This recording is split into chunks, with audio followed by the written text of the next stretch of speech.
ஆண்டு கொண்ட எம்பெருமான் அம்மையப்பர் பொன்னார் மலரடிகளை வணங்கி குருநாதராகிய காழிப்பிள்ளையார் திருவடிகளை மனதில் கொண்டு அகிலாண்டேஸ்வரி அம்மையுடனாய ஞானச்சார்பாம் மென்னாவல் மேவிய ஆணைக்க அண்ணலார் ஒருவர்களும் திருவர்களும் கூட்டு வைக்க கரெக்டாக இருக்காங்க.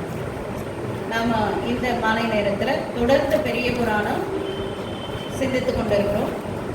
அதில் இன்றைக்கு நம்ம எம்பெருமான் திருநீலகண்ட நாயனார் புராணத்தை சென்ற வகுப்புல கொஞ்சம் பாதி பார்த்துருந்தோம். அது தொடர்ந்து இன்றைக்கு பார்க்க போகிறோம். எம்பெருமான் திருநீலகண்ட நாயனார் புராணம்.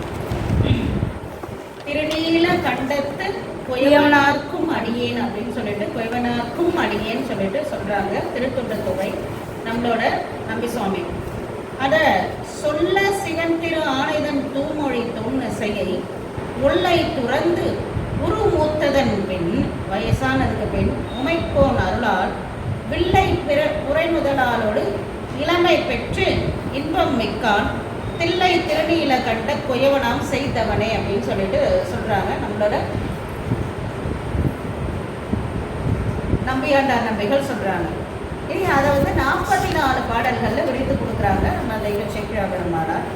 முதல்ல அவங்க என்ன நாடுன்றதை கொடுத்தாங்க. சோழ நாடுன்னு சொல்லக்கூடிய சரியா இல்லை கிளியரா இருக்கு அவங்களுக்கு கேட்குதா?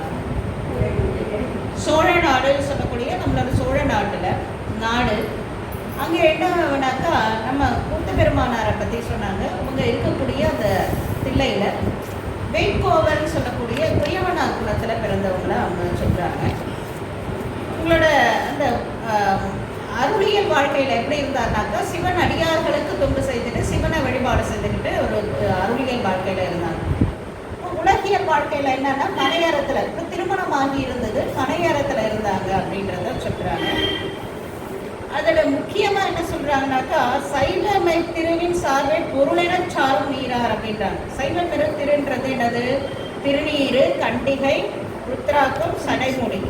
திருநீரு கண்டிகைனா ருத்ராக்கம், திருநீரு கண்டிகைன்னு சொல்லக்கூடிய ருத்ராக்கம், சி பஞ்சாக்கரம் சொல்லக்கூடிய நம்மளோட நம்ம சொல்லிகிட்டே இருக்க தேவாரம் படிக்கிறதெல்லாம் சி பஞ்சாக்கரம் சொல்கிறது தான் எல்லாம் அதில் தான். அதாவது சடாமுடி அந்த காலத்தில் சடாமுடி வைத்திருக்கிறது அது ஒரு பழக்கம். அதெல்லாம் என்னது சைவ மெய்த்திரு வேடம் அப்படின்னு சொல்லக்கூடியது அதில் இருக்காங்க. அப்படி இருக்கக்கூடிய நாளில் என்ன பண்ணுறாங்கன்னாக்கா அந்த அவங்களுக்கு எவ்வளோ தேவையோ அந்த நாளைக்கு எவ்வளோ தேவையோ அந்த அளவுக்கு தான் ஓடுதல் செய்வாங்க. மற்ற நேரம்லாம் என்ன பண்ணுறாங்கனாக்கா அந்த சிவனடியார்களுக்கு ஓடு அளித்து ஒரு தொண்டு செய்துட்டு இருக்கிறாங்க.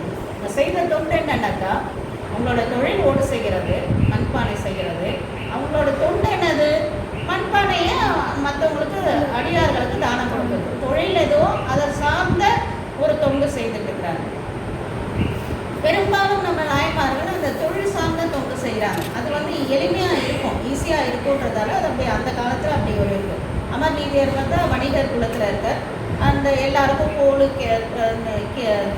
கோவணம் உடைகள் கொடுக்கறத ஒரு தொண்டாக செய்துட்டு இருக்கிறார். அது மாதிரி ஒருத்தர் அவங்க சார்ந்த இப்போ நம்ம அதிபத்தன் பார்த்தீங்கன்னாக்கா ஒரு மீன் பிடிக்கிற தொழில் செய்கிறவர். தினம் என்ன பண்ணுவார்? ஒரு மீனை எடுத்து இந்த ஈசன் திருவடிக்கு அப்படின்னு ஒரு மீனை முதல் மீனை விட்டுடுவார். அது எப்பேற்பட்ட மீனாக இருந்தாலும் முதல் மீனை ஈசன் திருவடிக்கு அப்படின்னு விடுவார். அப்படி ஒரு தொண்டு அது அவங்க சார்ந்த தொழில் அதோட சார்ந்த ஒரு தொண்டு செய்துட்டு இருக்கிறாங்க. அப்படி ஒரு தொண்டு செய்துட்டு இருக்காங்க. அவங்களோட மனைவியார் எப்படிப்பட்டவங்கன்னா அருந்ததி மாதிரி கற்பின் மிக்கவங்களா இருப்பாங்களாமா.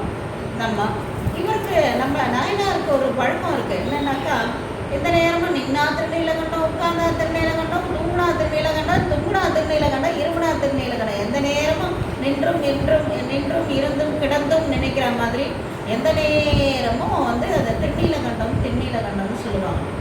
அதுக்கு ஏன் அப்படி சொல்றாங்கனாக்கா முன்ன ஒரு தடவை சுவாமி இந்த கடலளவு விஷத்தை சாப்பிட்டார் இல்லையா, அப்போ அந்த நீலகண்டம் தானே காப்பாத்துச்சு நம்ம எல்லாரையும். சாமி இல்லை, சாமியை காப்பாற்ற எல்லாரும் உண்டு, இந்த உலகங்கள் அனைத்தையும் அது தானே காப்பாத்துச்சுன்னா அந்த நீலகண்டத்து மேலே ஒரு அன்பு அவருக்கு. அது திருநீலகண்டம்ன்றது அருள். அதனால தான் நம்மளோட ஞான பிள்ளையாரே என்ன பண்ணுறாரு? திருநீலகண்டம் செல்வினை வந்தமே தீண்டப்பெறா திருநீலகண்டம்னு அதில் பாடுறாங்க. நாயனார்கள்லேயே தொடக்கத்தில் அதாவது திளைவாழந்தனர்கள் அந்த கூட்டத்தில் இருக்கிறவங்க தனியடியார்னு பார்த்தா முதல் தொடக்கம் நம்மளோட திருநீலகண்டத்து கொயவனார் தான். அதே மாதிரி நீங்கள் நிறைவில் பாருங்கள், மன்னியசை மறைநாவல் நெஞ்சகூர் பூசல் வரிவலையான் மாணிக்கம் நேசனுக்கு மணியன் தென்னாமலை உலகாண்ட சங்கரா மணியும் திருநீலகண்டத்து பாணனார்க்கும் அடியேன். திருநீலகண்டத்து குயவனாரில் தொடங்கி திருநீலகண்டத்து பாணனாரில் தான் நம்மளோட தொண்டு முடியுது. அதுக்கு கூட ஒரு காரணம் இருக்குது. என்னென்னா, நம்மளோட தத்துவங்கள் எதில் ஆரம்பிக்குதுன்னா மண்ணில் ஆரம்பிக்குது. எதில் முடியுது? நாதத்தில் முடியுது. அப்போ மண் தத்துவமாக இருக்கக்கூடிய திருநீலகண்டத்து குயவனாரில் ஆரம்பித்து நாதமாக இருக்கக்கூடிய திருநீலகண்டத்து பாணனாரில் வந்து நிறைவுபடுத்துகிறாங்க நம்மளோட. இதெல்லாம் நம்ம பார்க்கும்போது நிறைய விஷயங்கள் இருந்து கொண்டே இருக்குதுங்க. அந்த மாதிரி திருநீலகண்டம்னு சொல்லிட்டு இருப்பார். நம்ம முன்னாடி கூட பார்த்துருப்போம் இல்லைங்களா, இலங்கையில் ஒருத்தர் வந்து பொன்னம்பலம் பொன்னம்பலம் பொன்னம்பலம் எந்த நேரமும் சொல்லிகிட்டே இருப்பார். அப்போ அங்கே இருக்கவங்க வந்து என்ன சொல்கிறாங்க, என்ன பொன்னம்பலம் அதில் என்ன இருக்குது அப்படின்னாக்கா, பொன்னம்பலன்றது சுவாமி ஆடக்கூடிய இடம், அதுவே அது சுவாமி தான் அப்படின்னு சொல்லிட்டு சொல்கிறாங்க. அப்போ தான் வந்து அந்த அப்போ அங்கே பௌத்தம் நிறைய இருக்குது. இப்பயுமே அங்கே பௌத்தம் நிறைய தான். அந்த பௌத்தம் நிறைய இருக்கிறதால அவங்க என்ன சொல்கிறாங்க, சைவத்தை இழிவுபடுத்துறதுக்காக இந்த பொன்னம்பலம் என்ன பண்ணிடும்னா, அப்போது ஒரு 2 மதங்களுக்கு இடையே ஒரு சண்டை வந்துருச்சுன்னு வச்சுக்கோங்களேன், அடிச்சுக்க மாட்டாங்க. என்ன பண்ணுவாங்கன்னா வாதம் பண்ணுவாங்க.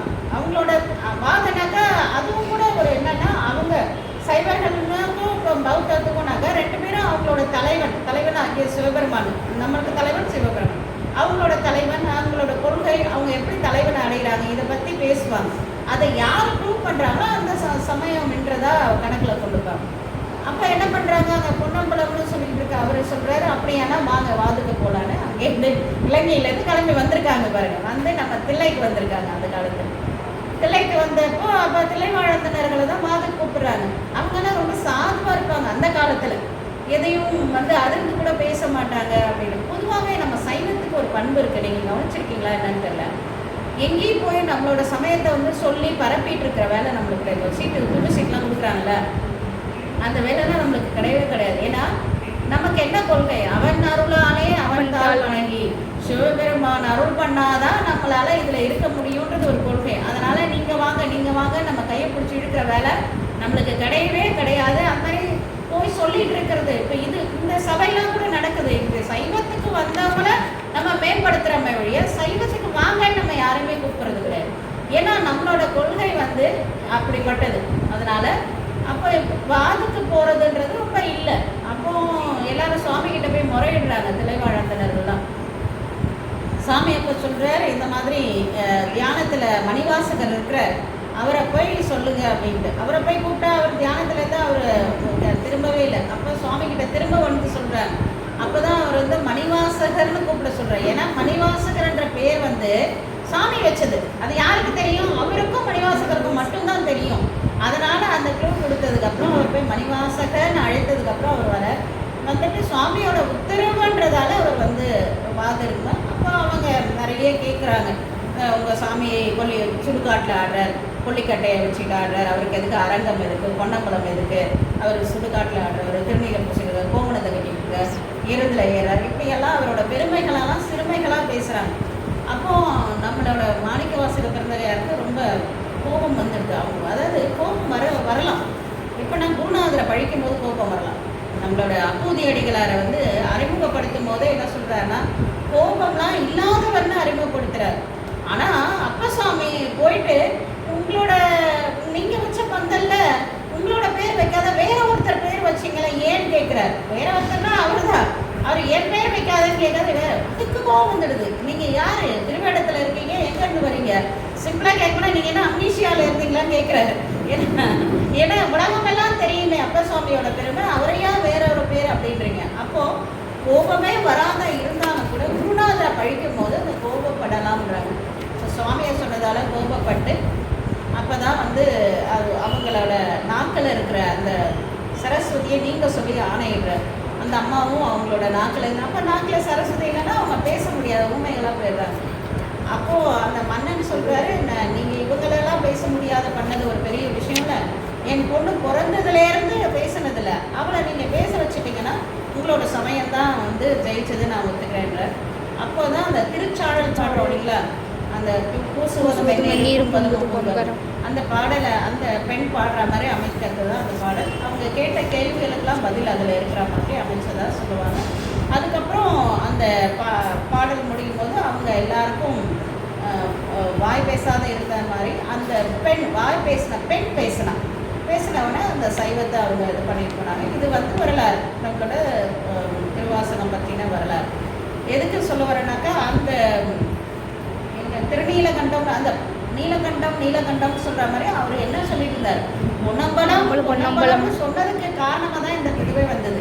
இப்போ நம்ம சொல்கிறோம் இல்லைங்களா, சிவாய நம்ம சொல்கிறோம், திருச்சிற்றம்பலம் சொல்கிறோம், அது இயல்பாக சொல்ல வரணும். நான் அதை ஏன் இவ்வளோ தூரம் சொல்கிறேன்னாக்கா, அது ஒரு பஞ்சாக்கிரம், அந்த வார்த்தை நம்ம மனசில் ஓடிக்கிட்டே இருக்கணும். சொற்றுணை வேதியனில் சொல்லுவார் இல்லையா, மாப்பினை தழுவிய மாதோர் பாகத்தில் ஊப்பினை திருந்தடி பொருந்த கைதுட நாப்பினை தழுவிய நமச்சிவாய் 10. இப்போ நாக்கில் பிணைக்கணும் அந்த நமச்சிவாய். எது வேணால் சொல்லலாம். உங்களுக்கு குருநாதர் சொல்லியிருந்தா அனுஷ்டானம் எடுத்துக்கணும், குருநாதர் காதில் என்ன சொன்னாரோ அந்த பஞ்சாக்கிரம் சொல்லலாம். இல்லை நான் இன்னும் வாங்கிக்கல, நமச்சிவாய் சொல்லுங்கள், சிவாய நம்ம சொல்லுங்கள், பொன்னம்பலம் சொல்லலாம், திருச்சிற்றம்பலம் சொல்லலாம், எல்லாமே பஞ்சாக்கிரம் தான். அதனால் அதை அடிக்கடி சொல்லிகிட்டே இருக்கும்போது ஒரு இடிச்சுக்கிட்டா கூட நமச்சிவாய அப்படின்னு இடிச்சுக்கணும், ஒரு கீழே தடிக்க. அப்போ அந்த பழக்கம் நம்மளுக்கு வரணும்னா நம்ம அடிக்கடி சொல்லிக்கிட்டே இருக்கணும். இதை யார் கற்றுக் கொடுத்தானா, நம்மளோட திருநீலகண்டத்துக்கு கற்றுக் கொடுக்குறாரு. நீலகண்டம் திருநீலகண்டம்னு அவர் சொல்லிக்கிட்டே இருப்பார். இப்படி இருக்கக்கூடிய காலங்களில் நம்ம நாயனாருக்குள்ள உயர்ந்த குணங்கள் இருந்தாலும் ஒரு 17 வயது இருக்கலாம் அவருக்கு ஒரு 17-18 வயது இருக்கலாம். அம்மையாருக்கு ஒரு 12-13 வயது இருக்கலாம். அந்த காலங்களில் இளமை மீதுர ஒரு சிறு தவறு செய்கிறார். அது அம்மையாருக்கு தெரிய வருது. தெரிய வந்த உடனே என்ன பண்ணுறாங்கனாக்கா, இத்தனை ஒரு பொறுக்க முடியாதுல்ல, இவ்வளோ நல்ல குணங்கள் இருந்துட்டு இது ஒரு தவறு செய்யலாமா அப்படின்ற எண்ணத்தில் அம்மையார் ஒரு கோபத்தில் இருக்கிறாங்க, ஊடலில் இருக்காங்க. ஊடலில் இருக்கிறது உண்டு தானே, ஊடல் சாமிக்குள்ள ஊடலில் இருக்காரு. யார் ஊடல் திருவிழா பார்த்துருக்கீங்க? திருவண்ணாமலையில் மாட்டுப்பொங்கல் அன்னைக்கு திருவூடல் திருவிழானே ஒன்று நடக்கும். அந்த தெரு பேரை ஊடல் தெரு, திருவூடல் தெரு. அந்த தெரு பேரை திருவண்ணாமலையில் நீங்கள் திருவிழா வரீங்க இல்லைங்களா, வரும்போது வடக்கு வாசல் தெற்கு வீதிக்கு பேர் திருவூடல் தெருன்னு தான் பேர். அங்கே என்ன பண்ணுவாங்க, மாட்டுப்பொங்கல் அன்னைக்கு திருவூடல் நடக்கும். சாமியும் அம்பாவும் 3 வீதி வலம் வருவாங்க. 3வது வீதி வரும்பொழுது அம்மா கோச்சிட்டு முன்னாடி போயிடுவாங்க. அப்புறம் சாமி என்ன பண்ணுவாருனாக்கா, இன்னும் இன்னைக்கு சாமி எங்கெங்கேயோ நம்மளை கொண்டு போகிறாரு தெரியல, என்னென்ன சாமியை வந்து கோச்சிட்டு போயிட்டதால என்ன பண்ணுறாருனாக்கா, நம்மளோட நம்பி சுவாமி இருக்கிறதால வராரு. நம்பி சுவாமியை வந்து அனுப்புவாங்க. அனுப்பிட உடனே அம்மா கிட்ட போயிட்டு இந்த மாதிரி நீங்கள் கோச்சிக்க வேண்டாம் அப்படின்னு சொல்லுவாங்க. ஏன் கோச்சிக்கிட்டாங்கனாக்கா, அம்பிகை வந்து, ஆனால் இந்த இந்த வரலாறு தெரிஞ்சுக்கணும். நீங்கள் அது ஒன்றும் தவறு, நம்மளுக்கு இன்னைய புராணத்துலேருந்து தள்ளி போனாலும் இது தெரிஞ்சுக்க வேண்டிய வரலாறு தான். ஏன்னா திருவூடலுக்கு போகிற நிறைய பேருக்கே அது என்ன வரலாறுன்னு தெரியாது. அங்கே என்ன பண்ணுறாங்கனாக்கா, அம்மா ஏன் கோச்சிக்கிறாங்கன்னா, ரொம்ப காலமாக காஞ்சிபுரத்தில் வந்து சாமியை பிரிஞ்சிருந்தாங்க இல்லையா, பிரிஞ்சு இருந்து இப்போ தான் சாமி அருள் பண்ணி சேர்ந்துட்டாங்க. சேர்ந்தவனே தான் அம்மாவுக்கு வந்து சாமியோட தலைமையில கங்கை இருக்கிறத பார்த்துட்டு அதனால் கோச்சிக்கிட்டாங்க. கங்கையை நீங்கள் ஏன் வந்து தலைமையில சூடியிருக்கீங்க, ஒரு பெண்ணை ஏன் தலைமையில சூடியிருக்கீங்கன்னு கோச்சிக்கிட்டு அம்மா போயிடுறாங்க. போனதுக்கப்புறம் நம்பி சுவாமி தான் அவர் தானே ஃப்ரெண்டு. அப்புறம் அவருக்கு இவருக்கு போகும்போது இவருக்கு அவர் போய் தானே ஆகணும். அதனால் அவர் ஃப்ரெண்டு என்ன பண்ணுறாரு, போய் தூதுக்கு போகிறார். போன உடனே அம்மா என்ன பண்ணுறாங்க, நீங்கள் தூதுக்கெல்லாம் வர வேணான்னு அனுப்பிடுவாங்க. அனுப்பிட உடனே சாமி கிட்ட போய் சொல்கிறார், உனக்கு மட்டும் நான் தூது போனேன், எனக்கு மட்டும் நீ தூது போய் முடிக்கல அப்படின்னோடனே 2வது தடையும் போவார். 2வது தடவை போன உடனே அம்மா என்ன பண்ணாங்க, சந்தன குழம்பு, அந்த குங்கும குழம்புலாம் இருக்கும், எல்லாத்தையும் ஊற்றி அனுப்பிடுவாங்க. நடக்கும் அங்கே. அனுப்பிட உடனே 3வது வந்த உடனே சாமி வந்து ஒரு ரகசியம் சொல்லி விடுவார். இதை போய் நீ அம்மா கிட்ட சொல்லு, சரியாயிடும். அப்புறம் அவர் வருவார், வந்து அந்த ரகசியத்தை சொல்லுவார். சொன்னதை உடனே என்ன ரகசியம்னா, சாமி சொல்லி அனுப்பினது, கங்கை வந்து யாருனாக்கா, முன்னாடி ஒரு தடவை அம்பாவில் என்ன பண்ணுவாங்கனாக்கா, முருகப்பெருமானோடையும் நம்மளோட விநாயகர் பெருமானோடையும் விளையாடிட்டு இருக்கும் பொழுது சாமி தவத்தில் இருப்பார். அப்போ என்ன பண்ணுவாங்க, இவங்க விளையாட்டாக வந்து என்ன பண்ணிடுறாங்க, சாமியோட கண்ணை மூடிடுவாங்க, 2 கண்ணையும். சாமியோட 2 கண்ணை மூடினா என்ன ஆகிடும், உலகமே. அதனால டக்குன்னு என்ன பண்ணுவார், சுவாமி 3வது கண்ணை திறந்துடுறாரு, அந்த நெற்றிக் கண்ணை திறந்துடுறாரு. அப்போ அம்மாவுக்கு வந்து ஐயோ நம்ம விளையாட்டுத்தனமாக இது மாதிரி செய்துட்டமேனு ஒரு பயம் வந்து அவங்களுக்கு வேர்த்துடுதான். அந்த வேர்வை தான் ஆகாய கங்கையா அங்கேருந்து பொங்கினது. அந்த உன்னோட கையில் வந்த ஆகாய கங்கை தான் இது. இந்த கங்கையை நான் வந்து எனக்கு இப்பயும் ஒன்றும் பிரச்சனை இல்லை. இந்த கங்கை நல்ல அருமையான இடம் கவனிங்க. சாமி என்ன சொல்கிறாரு, எனக்கு ஒன்றும் பிரச்சனை இல்லை, இந்த கங்கையை நான் இப்போ எடுத்து விட்டுறேன், எடுத்து விட்டால் பூலோகமே அழுத்து போகணும், அடுத்து கீழே விட்டுட்டுமா அப்படின்னு கேட்பார். உடனே அம்மா பட்டண கோபத்துல இருந்து இறங்கிடும். ஐயோ, பூமியில இருக்க குழந்தைங்கலாம் என்னோட குழந்தைங்களாச்சு, நீங்க அதை மட்டும் செய்திடாதீங்க அப்படின்னு அம்மா வந்து அந்த கருணையின் காரணமா அந்த ஊடல் தீர்த்துருவாங்க. இது வந்து நடக்கும். அங்க என்ன பண்ணுவாங்கன்னா மைக் கொடுக்க மாட்டாங்க, ஒன்றும் கொடுக்க மாட்டாங்க. அந்த 3 தடவை வாங்க நம்பி சுவாமி என்ன பண்ணுவார், 3 தடவை இங்கேயும் போவார் அங்கேயும் போய் யார் போறானே தெரியாது, எதுக்கு போறானு தெரியாது. அவர் ஓதுவார், படிப்பார் இந்த பாட்டை. இதெல்லாம் அவங்க படிக்கும் போது கேட்ட கதை தான் இது. நான் அவங்க பின்னாடி ஓடி ஓடி போய் என்னதான் படிக்கிறாங்க அப்படின்னு கேட்டப்போ அவங்க இந்த பாட்டெல்லாம் படிக்கிறாங்க. அவருக்கு ஒரு மைக்கை கொடுத்து இதை விவரமா சொல்லி பண்ணலாம்ல. ஆனால் வருஷம் ஊடல் நடக்கும். எல்லாரும் திருஊடல் பார்த்தா கருவூடல் வராதுன்னு எல்லாம் பார்ப்பாங்க. மீண்டும் கருவில் பிறக்க மாட்டோம் அப்படின்றதுக்காக போய் பார்ப்பாங்க. சரி, என்னம்மா இது கதை, அந்த காலத்தில் நடந்தது, இதை இன்னமும் பண்ணிட்டு இருக்காங்க, இன்னமும் நம்ம இது பண்ணியிருக்காங்கனாக்கா இதோட கருப்பொருள் என்னன்னாக்கா, அம்பாலும் இருக்காங்க, கங்கையும் இருக்காங்க. நிறைய பாடல்கள் வருது, நிறைய பேர் சொல்றாங்க 2 மனைவிகள்ன்ற மாதிரி. ஆனால் அதோட கருத்து என்னது, அந்த கையிலேருந்து வேர்வை வந்ததுன்னா அது ஒரு சக்தி, அந்த சக்தியிலேருந்து பிரிந்து வந்த சக்தி தான் கங்கை. அப்போ இச்சா சக்தி, கிரியா சக்தி, 2 சக்திகள் தான் அது. மனைவின்றது என்னன்னாக்கா 2 சக்திகள் தான். நம்ம நினைக்கிற மாதிரி இல்லை, நம்மளுக்கு புரியணுன்றதா அப்படி சொல்லியிருக்காங்க. அது மாதிரி அம்பாவோட இன்னொரு சக்தி தான் கங்கைன்றது அப்படின்றத நம்ம புரிஞ்சுக்கணும். அதே மாதிரி இவ்வளோ கோச்சிக்கிற மாதிரி இருந்தாலும் அம்பாள் என்ன பண்ண, ஒரு நிமிஷம் ஒரு செகண்ட் இருக்காது, டக்குன்னு அம்பாள் இறங்கி வருவாங்க. அது என்னன்னாக்கா அம்மையை வந்து நம்ம மேலே வச்ச கருணையாக அப்படி பார்ப்பாங்க.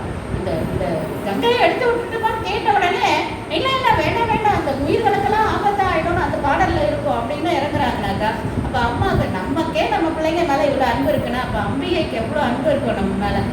இந்த கருத்துக்களெல்லாம் சொல்கிறதுக்கு தான் வருஷம் இது நடக்குது. அதை சொல்கிறது கிடையாது யாரும். ஆனால் பாடல்கள் படிக்கிறாங்க.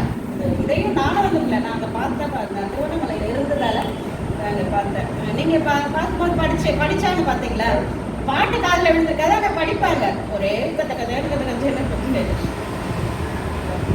இப்படி இருக்காங்க. இப்போ அவங்க என்ன பண்ணுறாங்கனாக்கா, அவங்கதான் உயிர்களுக்கு ஊடல். அப்போ நீங்கள் எல்லா இலக்கியத்திலையும் காதலை, கணவன் மனைவிக்கு ஊடல் ஒன்று, ஊடலுக்கு பின்னாடி கூடல் இருக்குது இல்லையா, அந்த கூடல் வந்து இன்பம். அதனால இப்போ ஊடலை சாமி என்ன பண்ணுறாரு, கணவன் மனைவிக்கு இந்த அளவில் ஊடலை உண்டாக்கி இவ்வளவும் நடத்தி என்ன பண்ணுறாரு, அதுக்கப்புறம் கூடலுக்கு அப்புறம் அந்த பேரானந்தத்துக்கு சாமி இவங்க 2 பேரையும் கொண்டு போகிறார். உயிர்கள் புரியுதுங்களா, அந்த ஊடலும் கூடலும் சும்மா சாதாரண நம்ம இதுல இல்லை. தலைவன் தலைவி ஊடல் இருக்கு, அப்புறம் எப்படி கூடல்ல இன்பம் இருக்கோ அதே மாதிரி இவங்க 2 பேரும் என்ன பண்ணுறாங்க, இளமையை துறந்து இவ்வளோ காலம் ஊடல்ல இருந்தாலும் அதுக்கப்புறம் இளமையை கொடுத்து என்ன பண்ணுறாரு சாமி, அந்த பேரானந்தம்ன்ற கூடலுக்கு அழைச்சிட்டு போகிறாரு. அதனால ஃபார்மலாக என்னைக்கா இருந்தாலும் எங்கே இருந்தாலும் ஒன்று தான் அதை சொல்கிறாங்க. அம்மா வந்து சரி கூடலாக இருக்குது, இப்போ ஏதாவது சமாதானம் படுத்தணும்னு நினச்சிட்டு என்ன பண்ணுறாரு, சமாதானம் என்ன பண்ண இணை பொண்ணு அப்படின்னு சொல்லிட்டு வளப்பல பேசி போய் இப்படி தொட்டு அணைய போகிறார் சாமி நம்மளோட திருநீலகண்டத்துக்கு கைவனை. அப்போ என்ன பண்ணுறாங்கனாக்கா, அம்மா வந்து தீண்டி வீராயி எம்மை திருநீலகண்டம் அப்படின்னு சொல்கிறாங்க.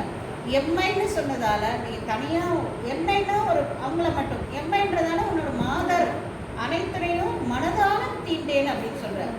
ஏன்னா மனதில் இருக்கிறத நம்ம பொதுவாக பேசிகிட்டு இருக்கும்போது எதாவது தப்பு, நீ ஏதாவது தப்பாக பேசிட்டா நான் அப்படி நினச்சி சொல்லலடா, கோச்சுக்காதடா அப்படின்னு. அப்போ என்ன மனசில் இல்லாதையே நமக்கு வந்திருக்கோம், அதெல்லாம் மனசில் இருந்தது தான், ஒரு காலத்தில் வந்துருச்சு. அப்போ மனதில் இருந்தால் தான் வெளியில் வரும். அப்போ மனதாலையும் ஒரு தீண்டலை அப்படின்னு சொல்லி சபதம் எடுக்கிறார். அதுவும் யார் மேலே, திருநீலகண்டத்து மேலே சபதம் எடுத்தது தான் எல்லாரும் நம்ம பார்க்குறோம். வழியே அவங்க ஏன் இவ்வளோ காலம் இது பண்ணாங்க அப்படின்னாக்கா, சுவாமி மேலே வச்ச அன்பால் தான் அவங்க அந்த இதுவை நினைக்கிறாங்க. இப்படி இருக்கக்கூடிய காலத்தில் நம்மளோட சாமி வரார். எப்படி வரார், கீழோடு கோவணம் தற்று அப்படின்னு சொல்லிட்டு அழகாக ஒரு கோவணம் அணிஞ்சுக்கிட்டு அழகாக திருநீர் அணிஞ்சு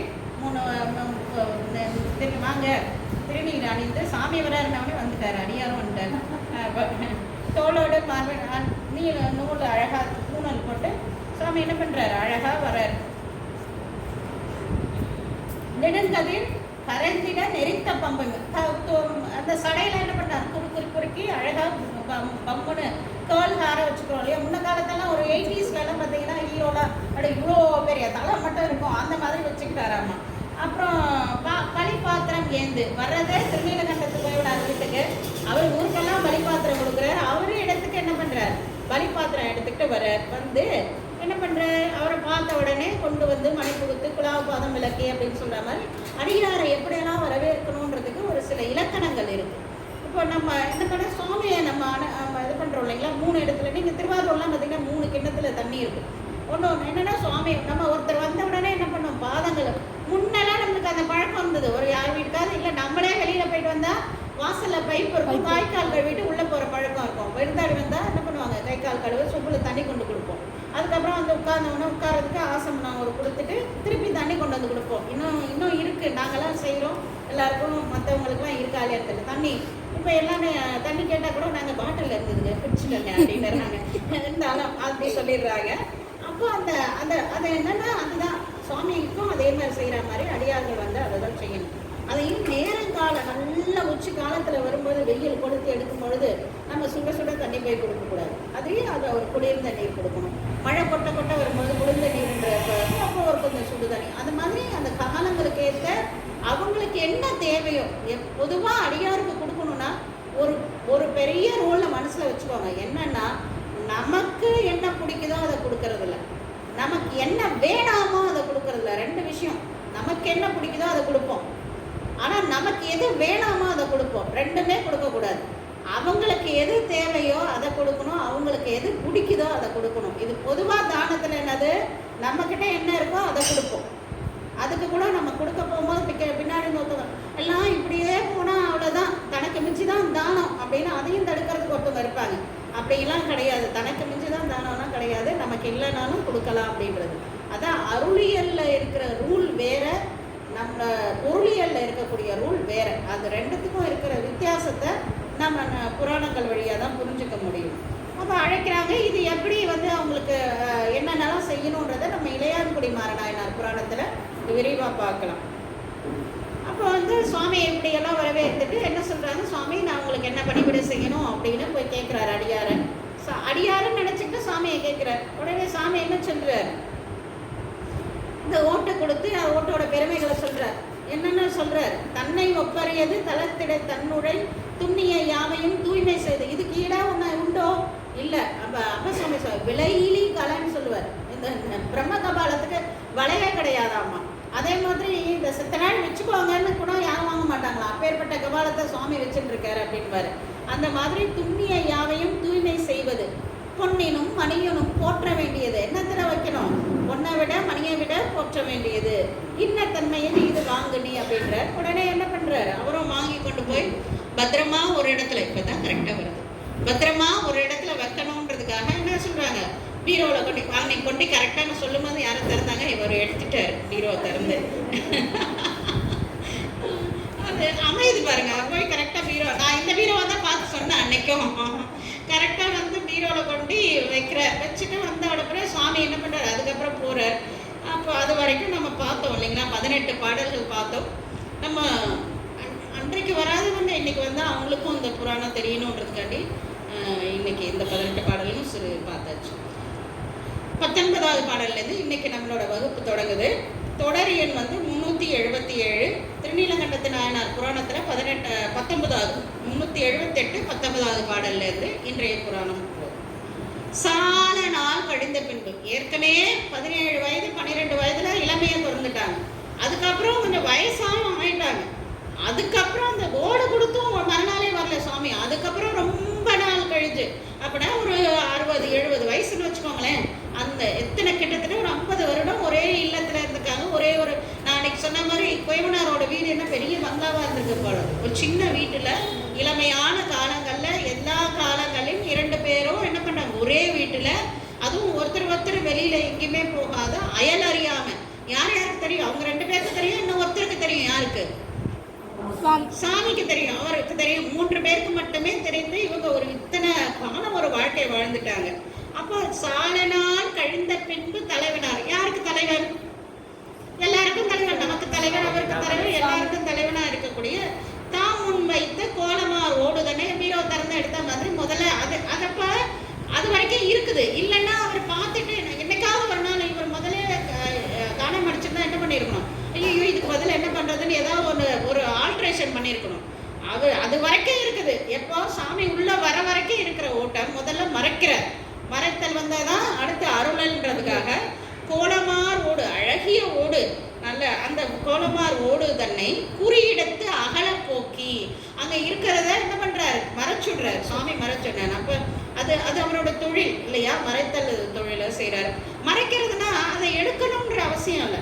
நீங்கள் பெரிய பெரிய நீங்கள் மேஜிக் ஷோலாம் பார்த்தீங்கன்னாக்கா ஒரு பொருள் இருக்கும், ஒரு பெரிய ட்ரெயினை கூட அங்கே இல்லாத மாதிரி ஒரு பெரிய கூட்டத்தை வச்சுக்கிட்டு காட்டுறாங்க. அப்போ அந்த ட்ரெயினை அங்கேருந்து எடுத்துறது கிடையாது. அந்த மறைத்தல்ன்றது என்னன்னாக்கா நம்மளெல்லாம் கண்கட்டியில் அந்த பொருளை பார்க்க முடியாத அதை பண்ணுறது, அது ஒரு மேஜிக். இதெல்லாம் சாமி பண்ணுறது தான். அவங்க எல்லாம் சாமிகிட்ட கற்றுக்கிட்டு தான். மேஜிக் பண்ணும்போது நீங்கள் பார்த்துருக்கீங்களா? மேஜிக் ஷோ பார்க்கல இன்னும்.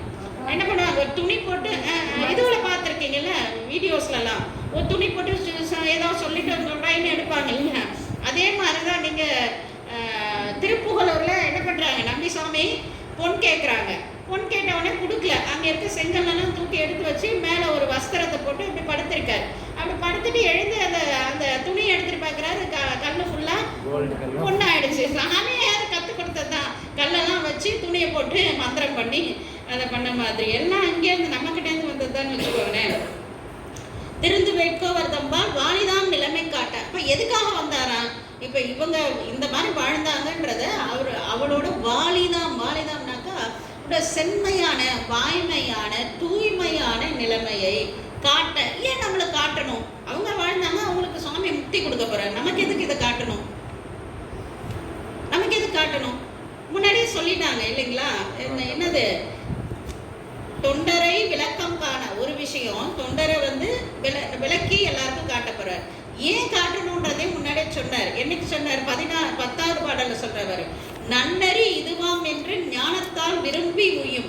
அப்போ நம்மள மாதிரி சிலர் நம்ம இந்த உலகியல் வாழ்க்கையில மேன்மை அடையணும்னு நினைக்கிறோம், ஆனா வழி தெரியாது, நமக்கு காட்டுறதுக்காக. அப்ப அன்னைக்கு அவங்களுக்கு செய்த அந்த சோதனைகள், அவங்க கஷ்டங்கள் எல்லாமே எதுக்காகனாக்கா நமக்கு காட்டுறதுக்காக தான் சுவாமி இதெல்லாம் செய்தார் அப்படின்றாங்க. அதை பாலிதான் நிலைமை காட்ட முன்பு போல் மனையில் வந்தார். முன்பு போல்னாக்கா ஒரு 50 வருஷத்துக்கு முன்னாடி வந்தவர். இப்போ வேற மாதிரி வந்தால் இவருக்கு தெரியாது இல்லையா? அப்போ அன்னைக்கு என்ன கோலத்தோடு வந்தாரோ அதே கோலத்தோட, கீழோடு கோவணம் சாத்தி கேடிரா வாழ்விடு நீச்சோலை மலர்ந்த மேனிமே தோளோடு மார்பிடை துவளும் நூலுடன் நீல் ஒளிவள திரு முண்ட நிச்சயம் நெடுஞ்சடை கறந்து அதே மாதிரி அந்த பம்பையா வைத்த முடியும் பலி பாத்திரம் ஏந்தி திரும்பவும் அதே பலி பாத்திரம் மட்டும் இல்லை, அது இல்லாமல் இப்போ வர.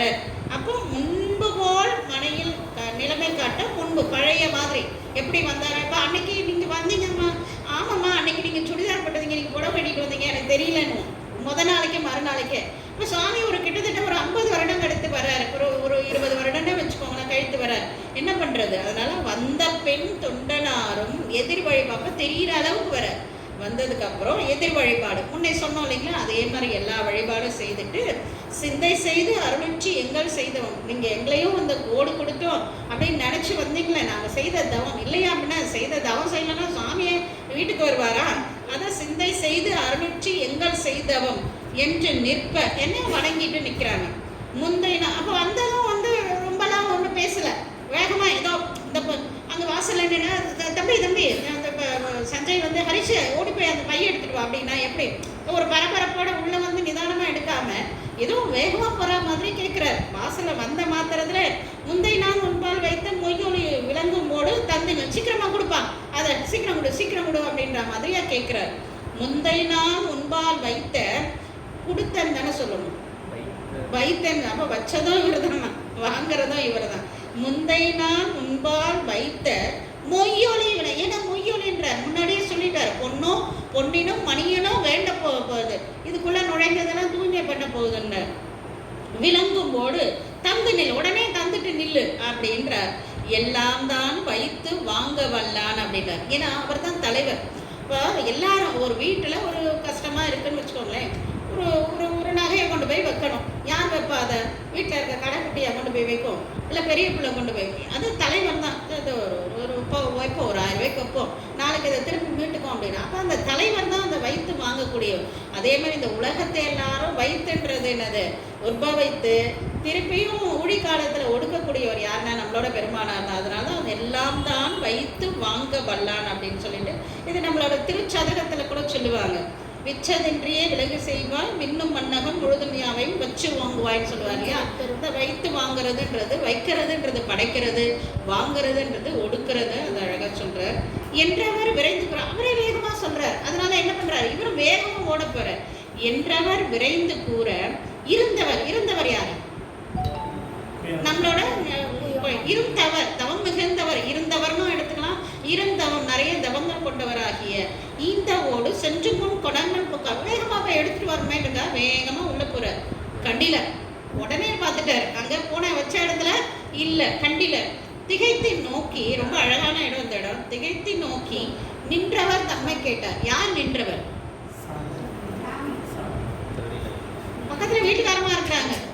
அவங்கெல்லாம் யாரோ ஒருத்தவங்களாச்சு, மனைவி இல்லையாச்சு. அதனால நின்றவர் தம்மை. அதே இதுலயே நம்மளோட தெய்வ சேர்க்கிற அவரே மனைவின்னு நினைக்காதப்ப நம்ம நினைக்க கூடாது. அதனால மனைவின்னு சொல்ல மாட்டாங்க. ஏற்பகை நாயனார் மனைவியை கொடுத்ததுக்கு அப்புறம் அம்மையார மகளேர் அம்மை அப்படிதான் சொல்லுவார் ஒழிய மனைவின்ற வார்த்தையை கொடுக்க மாட்டார். ஏன்னா நாயன்மார் நினைக்காதப்ப நம்ம நினைக்க கூடாதான். அதனால நின்றவர் தம்மை கேட்டார். பக்கத்துல அம்மா இருக்கிறாங்க. அம்மாவை கேட்கிறாரு, இங்க இருந்த ஓடு எங்க அப்படின்ட்டு. அவங்களுக்கு என்ன தெரியும், அவங்களும் தான் தெரியாதுன்ட்டாங்க. பட் நேடினா தேடி பார்க்குறாரு, அங்கே இங்கே எங்கேயாவது கைமறதியாக இருக்கான்னு. மாயை ஒன்றும் அங்கு அறுதிலார் தாம் உரைப்பது ஒன்றி நின்றார். இது என்ன வச்ச பொருள், நம்ம சொல்லுவோம் இது என்னடா மாயமா இருக்கு, வச்ச பொருளை காணும் அப்படின்னு இல்லைங்களா. அந்த மாயன்றது இங்கேருந்து வந்து தான் பெரிய புராணத்தில் வந்து சுவாமி மாயமாக மறைச்சது தான். மாயை ஒன்று அங்கு அறிந்தலார் தாம் உரைப்பது ஒன்று. என்ன சொல்றதுன்னு தெரியல, பேச்சு மூச்சு இல்லாத போதும் அவருக்கு. மறையவன் ஆகி, என்ன மறையவன்னா வேதியன் ஒரு பொருள். ஆனா இங்க எல்லாத்தையும் மறைச்சிட்டு இருக்காரு. கங்கையை மறைச்சிட்டு இருக்காரு, நீலகண்டத்தை மறைச்சிட்டு இருக்காரு, நெற்றி கண்ணை மறைச்சிட்டு, இப்படி எல்லாத்தையும் மறைச்சிக்கிட்டு இருக்கக்கூடிய மலைமகள் கேன்வன் அம்மையோட மலைமகள் ஆகிய நம்மளோட பார்வதி அம்மையோட தலைவன் ஆகிய நம்மளோட பெருமானாரும் உரையுளில் புக்கு நின்ற ஒரு பெரும் தொண்டர் கேட்ப. அப்ப என்ன பண்ற, அதான் வேகமா கேட்கிற மாதிரி என்ன சொல்றாரு, கேட்கிறார். இறையில் இங்க எய்த புக்காய்த்த, என்னப்பா உடனே வர மாதிரி ஒண்ணு இன்னும் காணும் அப்படின்னு கத்துறாரு. வாசல்ல இருந்து உள்ள வரைக்கும் கேட்கணுமா. அதனால இன்னும் இறையில் அப்படி நினைச்சணுமா அர்த்தத்துல அந்த சடான்னு ஓடி வர்றதுக்கு. இறையில் இங்க எய்தி புக்கா, உடனே வர மாதிரி ஓடுன தாழ்த்ததை நீ ஏன் இன்னும் வரல அப்படின்னு கேட்க, என்ன வந்து கரை மறை மிடற்றன. அந்த கரையை தானே அவன் நினைச்சிட்டே இருக்கார். திருநீலகண்டன் அந்த கரையை மறைத்து கொண்டு வந்து இருக்கக்கூடிய மிடற்றினானை கை தொழுது உரைக்கலற்ற வணங்கி நின்று சொல்றாரு. இளையனின் முன்னூல் மார்பின் எந்த அழகான முன்னூல். ஏன்னா ஏன் முன்னூல்னா, சுவாமி இப்ப பிரம்மசாரியா வந்திருக்கார். திருமணமானவங்க தான் 9 நூல் போடணும். இப்ப பிரம்மசாரியா வந்திருக்கிறதால 3 நூல் போட்டிருக்காராமா. இளையனின் முன்னூல் மார்பில் எவ்வளவு டீட்டெயில் கொடுக்குறாரு பாருங்க இப்ப சாமி. எந்தை என்னோட பெருமானாரே, நீர் தந்தை போன விழத்தோடு வைத்த வேறிடம் தேடிக்கான. சில பேரும் சொல்லிட்டார், நீங்க குடிச்சிட்டு போனீங்க, யாருக்காக இருந்தாலும் ஆசையப்படக்கூடிய அளவுக்கு அந்த ஓட்டை வந்து வைத்த, அது எங்க போச்சுன்னு தெரியல. பழைய மற்றதனின் நல்ல பாத்திரம் தருவேன். ஏன்னா ஓடுனா என்ன பண்ணுவோம், ஒரு மாசம் வரும். மண்பானை எத்தனை தான் இருந்தாலும் 20 வருஷம் 30 வருஷம் வருமா, வராது இல்லையா. அதனால பழைய மற்றதுன்னு நல்ல, அதை விட நல்ல பாத்திரம் தரேன். நான் அதை வந்து எப்படி சொல்லணும், ஏங்க நீங்க கொடுத்தது காணோம், நான் அதை விட நல்லதாக வச்சிருக்கேன் தர வாங்கிட்டு போங்க அப்படி சொல்லலையா. வணங்கி வணங்கி வணங்கி சொல்கிறேன், நீங்கள் வச்சதை காணும், பழைய இது அதை காணும், நல்ல பாத்திரம் தருவன் கொண்டு இப்பிழை நான் பிழை பண்ணிட்டேன் இது அதனால நீ அந்த பிழையை பொறுத்து அதை மன்னிக்கிற மாதிரி நீங்கள் இந்த ஓட்டை வாங்கிக்கணும். அந்த டோன் பார்க்கணும். நீங்கள் அவர் எப்படி சொல்கிறார், பிழையினை பொறுக்க வேண்டும் பெருமை என்று இறைஞ்சி நின்றார். வணங்கி வணங்கி கெஞ்சி நிற்கிறார். அதை வந்து நான் வச்சேன் காணும், நீங்கள் அதுக்கு பதில் இதை வாங்கிட்டு போங்கன்னு சொல்கிறார். வணங்கி வணங்கி சொல்கிறார். சென்னியால் வணங்கி, சென்னி மன்னி திகழமே படிக்கிறீங்களா, அது மாதிரி நெடுஞ்சான் கடையாக வணங்கி நிற்கிறாராம். வணங்கி இவரோட தலை வந்து அவரோட திருவடியில் இருக்கு. அப்படி வணங்கி இருக்கக்கூடிய தொண்டரை செயிர்த்து நோக்கி கோபமா நோக்குறாராம். அவர் கோபமா நோக்குறா என்ன ஆகும், சாமி கோபப்படுவாரா, கோபமே பட மாட்டார். கோபப்பட்டா என்ன ஆகும், நக்கீரனாருக்கு நடந்ததுனாகும், மன்மதனாருக்கு என்ன நடந்தது ஆகும் அவரோட கோபத்தால. ஆனா அதுவும் மரக்கருணை தான். மரக்கருணைன்னு சொல்ற மாதிரி அதுவும் நக்கீரனாருக்கு அது எரிந்தாலும் அதுக்கப்புறம் என்ன அவரை திரும்பி அவரை உயிர் பெற்று அதுக்கப்புறம் தமிழ் படிக்க சொல்றாரு. அது மாதிரி காமனை எரித்தாலும் திருப்பி ரதிக்கு வேண்ட அந்த காமனை எடுத்து கொடுத்துட்றாரு. அந்த மாதிரி. ஆனா இது ஒரு பாவனை, சீர்த்து நோக்கி கோமா சொல்லி, என்னிடம் ஒழுந்தவாணி யான் வைத்த மண்ணோடு அன்றி பொன்னினால் அமைத்து தந்தா ஆயினும் பொண்ணு. அவரே கோயவனார், அவர் என்ன பொண்ணால ஓடு சொல்ல செய்ய போறார். ஆனா சொல்றார், நீ நான் வச்ச ஓடலாம் நீ பொண்ணால செஞ்சு கொடுத்தாலும் எனக்கு வேணாம். அவர் அமநீதியா இருக்காது, பரவாயில்ல, அந்த கோணத்துக்கு ஏதோ ஒரு கோணத்தை கொடுப்பான்னு அவருக்கு சொல்றாரு. எனக்கு அதே தான் வேணும், அதே தான். அந்த குழந்தை சொல்லுங்க, கொஞ்சம் கால் உடஞ்சப்ப இது வேற வாங்கி தரேன்னா அவங்க முடியவே முடியாது, எனக்கு அதே பொம்மை தான் வேணும்ல, அதே மாதிரி எனக்கு அதே தான் வேணும் அப்படிங்கிறார். பொன்னினால் அமைத்து தந்தார் ஆயினும் கொள்ளேன், போற்ற முன்னை நான் வைத்த ஓடை கொண்டு போய் எடுத்துட்டு வா, அது காணனால இல்லை, நீ போய் கொண்டு வா என்றான் முன்னோன். அப்போ உடனே சொல்றாரு, கேடிலா பெரிய குற்றமற்ற சுவாமி அப்படின்னு வணங்குறாங்க. என்பால் வைத்தது கெடுதலானே, நாடியும் கடாது வச்சதை காணும் சாமி, நான் என்ன பண்றேன், தேடி பார்த்துட்டேன், வேறு நல்லது ஒரு ஓடு சால நீடு செல்வது ஒன்று தருகிறேன் எனவும் கொள்ளாது ஊடி நின்று உரைத்தது எந்தன் உணர்வெல்லாம் ஒழுது. அதை ஊடிட்டார். ஊடினதுக்கப்புறம் கூடல் வரப்போதில்லை, அதனால ஊடி நின்று ஓடிட்டு இருக்கிறாரு. அதான் நீடு செல்வ, ரொம்ப நாள் நீங்கள் வச்சதை கொடுத்தீங்க, கொடுத்ததை வச்சேன், அது காணும், நான் வேற தரேன்னாலும் நீங்கள் ஒத்துக்க மாட்டேங்கிறேன், இப்படி என்னோட நீங்கள் வந்து கோபப்பட்டா நான் என்னதான் பண்ணுறது அப்படின்னு கேட்குறார். என் உணர்வெல்லாம் ஒழிந்தது சொன்ன. நம்ம சொல்லுவோம்ல, ஏதாவது ஒன்று உயிரே போயிடுச்சு அப்படின்னும், நிஜமா உயிர் போயிடுதா, அந்த பாவனை, அந்த அந்த அந்த அந்த வார்த்தை நம்ம நினச்சிக்கிற உயிர் போனதான் நம்மளுக்கு எப்படி தெரிய போகுது. ஆனால் ஒரு நிமிஷம் உயிரே போயிடுதுன்றோம் இல்லைங்க, அந்த உணர்வெல்லாம் ஒடுங்கி நிற்கிறது. அந்த மாதிரி அவர் சொல்ற உணர்வெல்லாம் ஒழித்தது என்ன ஆவதேன், நின்பால் வைத்த அடைக்கல பொருளை வவ்வி பாவகம் பலவும் செய்து பழிக்கொன்று. நான் நல்லா இருக்குதுப்பா, நான் ஒரு பொருளை கொடுத்தேன், நான் கொடுக்கும் போதே சொன்னேன், இது பொண்ணை விட இதை விட காப்பாற்றணும், அதை கொண்டு போய் நீ என்ன பண்ணிட்ட, வவ்வி நான் களவாண்டுட்டேன், அது நல்லா ஓடுன்றதுக்காக நீ அதெல்லாம் எடுத்து வச்சுக்கிட்ட. அதே மாதிரி என்ன பண்ற, பாவகம் பல இப்போ வந்து நடிக்கிற, அது முதல் குற்றம் என்னது, நீ களவாண்டுட்டேன்ட்டார், இப்போ நீ நடிக்கிற, நான் களவாடலை, நீ நடிக்கிற, இது பழிக்கு ஒன்று. நீ நான் உலகத்தில் ஊருக்கு எல்லாம் என்ன சொல்ற, நீ நீலகண்டர் வந்து ஓடு கொடுக்குறாருன்னு நீ சொல்லிட்டு இந்த மாதிரி நல்ல நல்ல ஓடெல்லாம் நீ வாங்கி வச்சுக்கிற, பழிக்கு கூட வைக்கப்பட மாட்டேங்கிற. யாவரும் காண, அருமையான வார்த்தை இதுதான், யாவரும் காண உன்னை வளைத்து நான் கொண்டே அன்றி போவதை செய், உன்னை வளைச்சுக்கிட்டு போகாம நான் போகவே மாட்டேன்ற. அழகா கூட்டிட்டு போப்பாரு, எல்லாரும் பார்க்க இல்லையா, அதை அழகா சொல்லிட்டார். யாவரும் காண உன்னை வளைத்து நான் கொண்டே அன்றி போவதும் செய்யேன் என்றான். புண்ணிய பொருளான் என்றான். அப்ப புண்ணியமெல்லாம் சேர்ந்து வந்த மாதிரி இருக்கக்கூடிய பெருமானார், நான் உன்னை வளைச்சி கூட்டிட்டு தான் போவேன் அப்படின்றார். அப்ப அவர் சொல்றார், திருப்பி வணங்கி சொல்றார், வளத்தினால் மிக்க ஓடு வவ்வினேன். சாமி நான் களவாடல சாமி, வவ்வினேன்னு சொல்றீங்க, நான் அதை நினைக்கல, உன்னை உளத்திலும் கலவின. அப்ப சொன்னார் இல்லையா, மனத்திலும் நினைக்க மாட்டேன். அவர் சொல்ற, என்னோட உள்ளத்துல கூட அதை எடுத்துக்கணுன்ற எண்ணம் துளி கூட இல்லை, உளத்திலும் கலவினாமைக்கு என் செய். உங்களுக்கு நான் அதை சொல்லணும்னா நான் என்ன பண்ணணும் சொல்லுங்க, நான் உள்ளத்தால கூட அதை எடுத்துக்கணும்னு நினைக்கிறேன் அப்படின்னாக்கா அதுக்கு நான் என்ன பண்ணணும் சொல்லுங்கன்னு கேட்கிறார். உரையும் என்ன, களத்து நஞ்சொழித்து நின்றான். கண்டத்துல திருநீலகண்டத்தை ஒழித்து கொண்டு இருக்கக்கூடிய சிவபெருமான் சொல்ற, காதல் உன் மகனை பற்றி குளத்தினில் மூழ்கிப்போ என்று அருளினான் கொடுமையிலான். முதல் அருள் கொடுக்கிறார். என்ன அருள் கொடுக்கிறார், காதல் உன் மகனை பற்றி குளத்தினில் மூழ்க. அப்படியா, உனக்கு நீ எடுக்கலைன்னா ரைட்டு, அப்படின்னா நீ என்ன பண்ண, அந்த ஓடெல்லாம் கொடுக்க வேண்டாம், நீ உன் பையனை கையில் பிடிச்சி, அவருக்கு தெரியாதாம், அவர் வந்து சொல்கிறார், உன் பையனை கையில் பிடிச்சி குளத்தில் மூழ்கிப்போ. அப்போ அந்த அந்த எப்பயுமே ஒரு வழக்கம் உண்டு. ஒரு சத்தியமாக என்ன பண்ணுவாங்க, இந்த நீ வந்து வாடா, நீ அந்த கோயில் முன்னாடி வந்து சத்தியம் பண்ணுடா அப்படின்வாங்க. நெருப்பில் சத்தியம் பண்ணு, கற்பூரம் வச்சு சத்தியம் பண்ணு, இல்லை நான் வந்து நீரில் சத்தியம், இந்த மாதிரி சத்தியம் பண்ணுறது ஒரு வழக்கம் இல்லைங்களா. அதனால அவர் என்ன பண்ணுறார், குளத்தில் மூழ்கிப்போ, குளத்தில் நீர் மேலே சத்தியம் பண்ணுற மாதிரி அது, அதனால குளத்தில் மூழ்கி நான் இதை எடுக்கலைன்னு சொல்லிடு, அப்படி உங்கள் மகனை பிடிச்சிக்கிட்டு மூழ்கு அப்படிங்கிறார். குளத்தினில் மூழ்கிப்போ என்று முதல் அருள் கொடுக்குறார். கொடுமை, நான் என்னதான் செய்தாலும் அவர் கொடுமையெல்லாம் செய்யக்கூடியவர் இல்லை அப்படின்ட்டு கொடுக்குறார் நம்ம தெய்வ சேக்கிழார் பெருமானார். அப்போ உடனே சொல்றார், ஐயர்னா நான் உயர்ந்தவரே, நீர் அருளி செய்த வண்ணம் நான் செய்வதற்கு பொய்யில் சீர்ப்புதன் இல்லை, என் செய்ய நீங்கள் சொன்னதை உடனே நான் செய்திருவேன், நான் நிஜமாவே என் மனசுல கலவில்லை, நான் வந்து நீரில் மூழ்கி கொடுத்துருவேன், ஆனால் எனக்கு புதல்வன் இல்லையே, நான் என்ன பண்றது அப்படின்னு அவர்கிட்ட கேட்குறார். புகழும், அதுக்கும் நீங்களே ஒரு வழி சொல்லுங்க அப்படின்னு கேட்குறார். என்ன, மையரை சிறப்பின் மிக்க மனையவள் தன்னை பற்றி மொய்யலர் வாவிப்புக்கு மூழ்குவாய் என முழைந்தார். இப்போ அம்மையாரோட பெருமையை இங்கத்தான் சாமி சொல்றார்.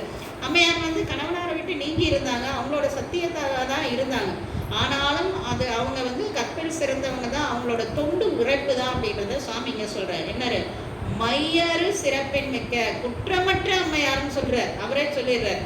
அப்போ மையரு சிறப்பின் மிக்க மனையவள், மனையாரத்தில் இருக்கக்கூடிய உன்னோட மனைவியே தன்னை பற்றி, அவரோட கையை பற்றி என்ன பண்ண, புங்கு புனல் யான் நோக்கி மொய்யலர் வாவி பூக்கு மூழ்குவார். என்ன பண்ண, அது அழகான பூக்கள் இருக்கக்கூடிய குளத்துல வந்து மூழ்கித்தா அப்படின்னு 2வது அருள் கொடுக்குறார். கங்கை நதி கரந்த சடை கரந்தருள் என்னெல்லாம் கறந்துன்னா மறைச்சிட்டு வந்து என்ன மறைச்சிட்டு இருக்காரு, கங்கையை இங்க நீருக்கு கூப்பிடுறாரு, அந்த நீரையே அவர் மறைச்சிட்டு வந்திருக்காரா. கங்கை நதி கரந்த சடை கரந்தருளி எதிர் நின்ற வெங்கன் விடையவர் அருள். அப்ப என்ன பண்ணாரு, 2வது அருள். முதல் அருள் மகனை பிடிச்சிட்டு இது பண்ணணும், 2வது அருள் என்ன, சரி அப்படி இல்லைன்னா மனைவியை கையை பிடிச்சு இது பண்ணு. வேட்கோவர் உரை செய்வார். நம்மளோட பெருமானார் சொல்றார், எங்களில் ஒரு சபதத்தால் உடன் மூழ்க இசைவில்லை பொங்கு புனல் யான் மூழ்கி தருகின்றேன் போதும். சாமி நாங்கள் வந்து எங்கள் 2 பேர்த்துக்குள்ள ஒரு சபதம் இருக்குது, அதனால அம்மாவை நான் தொட்டு பண்ண முடியாது, நான் வந்து முழுகி உங்களுக்கு தரேன், நான் வேணா சத்தியம் பண்ணி தரேன் அப்படின்னு சொல்கிறேன், வாங்க அப்படின்னு கூப்பிடுறேன். உடனே கோவம் வந்துடுச்சு சாமிக்கு. தந்தது முன்னாடி கொடுத்த ஓட கேட்டால் தரமாட்டேங்கிற, பிள்ளைய கையில் பிடிச்சா அதுக்கு ஒரு சாக்கு சொல்கிறேன், சரி மனைவியை பிடிச்சிக்கோன்னு நான் சொன்னேன் அதுக்கு ஒரு சாக்கு சொல்கிறேன், இது எல்லாமே சொல்கிறேன். ரொம்ப சிந்தை வளர்த்து கடினமாக இருக்கிற, நீ ரொம்ப ஸ்டபனாக இருக்க, உன் இஷ்டத்துக்கு இருக்கிற அப்படின்னு கோபம் வந்தது அவருக்கு. தந்தது முன் தாராதே, நான் தந்ததுன்னா வேலையே கிடையாது, முதல் வேலை நீ தரல, சரின்னு உனக்கு இன்னொன்று சொன்னேன், கொலாமைக்கு உன் மனைவி அருள். சரி பிள்ளை இல்லைன்னும் போது அதை பற்றி இல்லை, உன் மனைவி அந்த செங்கை பற்றி அலைமனை மூழ்காது, அந்த மூழ்கித்தானோ அதுக்கு ஒரு சாக்கு சொல்கிறேன். சிந்தை வலித்து இருக்கின்றார், ரொம்ப வலிமையாக இருக்கிற. தில்லைவாழ் அந்தணர்கள் வந்திருந்த பேரவையில் மண்ணுவன்யா, நான் அங்கே போகிறேன், நான் தில்லைவாழ் அந்தணர்கள் இருக்கக்கூடிய கோர்ட்டுக்கு போகிறேன், அவருக்கு எந்த நேரம் கோர்ட்டுக்கு போகிறது தானே வேலை, நான் கோர்ட்டுக்கு போகிறேன்ட்டார். எனக்கு சென்றார். நல்லொழுக்கம் இதெல்லாம் யாருனாக்கா அடுத்த பாடல் அந்த தில்லைவாழ் அந்தணர்களை பற்றி சொல்கிறாங்க. நல்லொழுக்கம் தலை நின்றால் நான்மறையின் துறை போனார். அதனால தான் சாமியே ஒரு வழக்குன்னு போது அவங்க கிட்ட போயிருக்கார். அப்போ அந்த அளவுக்கு அவங்க வந்து நீதியில் இருப்பாங்க.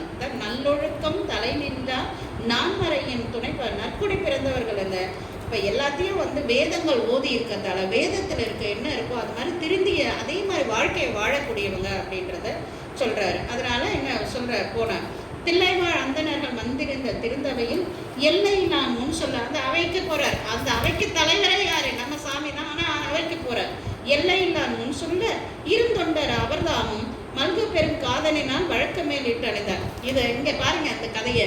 அவர் வழக்கு போடுறதுக்கு இவர் மேலே வழக்கு போடுறது போறாரு. நம்மள வந்து என்ன பண்ண விட்டாங்க, இடத்த காலி பண்ணிட்டு ஓடி போயிட்டு இருக்கோம். அவர் பின்னாடியே போறாரு. ஏன்னா அதுதான் நல்லொழுக்கத்தின் தலை நின்றார். நான் வழக்கு போடுறேன், உன்னை வானே கையை பிடிச்சி தரன்னு இழுத்துட்டு போல, நான் போய் தில்லைவாழ் அந்தனட்ட போய் உன் மேலே கேஸ் கொடுக்க போறேன்ற.